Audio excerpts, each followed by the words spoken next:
സംഭരിക്കുന്ന നെല്ലിന് പിണറായി സർക്കാർ നൽകിവരുന്ന അധിക ബോണസ് നൽകരുതെന്ന കേന്ദ്ര സർക്കാർ ഉത്തരവ് പിൻവലിക്കണമെന്നാവശ്യപ്പെട്ട് കർഷക സംഘം മലപ്പുറം ജില്ലാ കമ്മിറ്റിയുടെ ആഭിമുഖ്യത്തിൽ ചെങ്ങരംകുളത്ത് നന്നമുക്ക് പോസ്റ്റ് ഓഫീസിനു മുന്നിൽ മാർച്ചും ധർണയും സംഘടിപ്പിച്ചു. കർഷക സംഘം മലപ്പുറം ജില്ലാ പ്രസിഡന്റ് പി ജ്യോതിബാസ് ഉദ്ഘാടനം ചെയ്തു. Edappal area president C Ramakrishnan അധ്യക്ഷനായി. T Sathyan, P Vijayan, V Kunhumuhammed, M Ajay Ghosh, Madhu Naripparamba, T Ramadas, Kozhikkal Muhammed, T Komalam, Misriya Saifuddin എന്നിവർ സംസാരിച്ചു. കർഷക സംഘം Edappal area secretary E Rajagopal സ്വാഗതവും വി കരുണാകരൻ നന്ദിയും പറഞ്ഞു. നെൽകൃഷിയുടെ പ്രത്യേകത പ്രകൃതിയെ സംരക്ഷിക്കുന്നത് നെൽകൃഷിയാണെന്നും പഴയകാലത്ത് 9 ലക്ഷം ഹെക്ടർ നെൽകൃഷി ഉണ്ടായിരുന്നിടത്ത് ഇപ്പോൾ അത് 2 ലക്ഷത്തിൽ കൂടുതലായി ചുരുങ്ങിയെന്നും ധർണ ഉദ്ഘാടനം ചെയ്തുകൊണ്ട് പി ജ്യോതിബാസ് പറഞ്ഞു.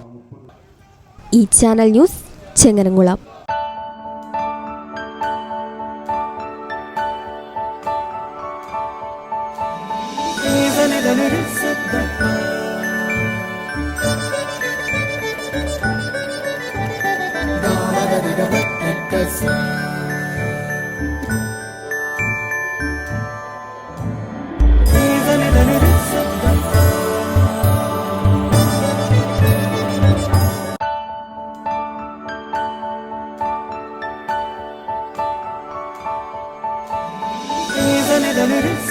Is